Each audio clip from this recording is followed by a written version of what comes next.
Chiens, chats, cochons, boucs ou encore moutons, à l'ATPA-SPA de Toulouse, les cas d'abandon et de maltraitance sur les animaux se multiplient. Plus 17% entre 2020 et 2021.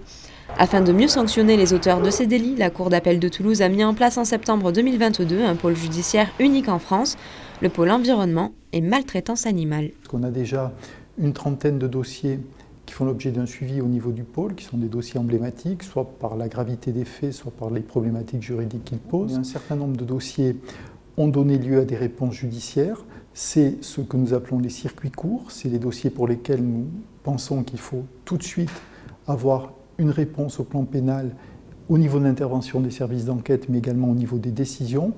C'est ce qu'on appelle en langage courant le plaidé coupable, la CRPC, et nous avons eu un certain nombre de dossiers, y compris, je pense, à une saisie d'un nombre de chiens extrêmement important, puisqu'il y avait quasiment 60 chiens qui ont été saisis dans le cadre d'une procédure pénale, et avec une décision qui a été rendue dans le fil direct de l'interpellation de l'auteur.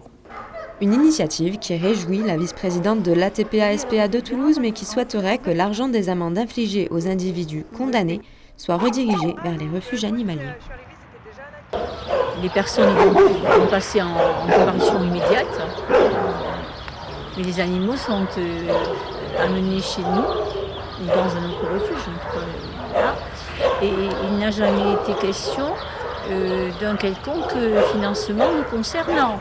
Ils ont des amendes, mais où va cet argent? Et je trouve qu'il est fort regrettable qu'il n'y ait pas eu une étude avec une réflexion à ce sujet. Parce que nous, ça nous coûte. Rappelons que les frais inhérents au placement de ces animaux sont souvent à la charge des contrevenants. Depuis 2016, les actes de maltraitance envers les animaux ont augmenté de 30% sur l'Hexagone, selon le ministère de l'Intérieur.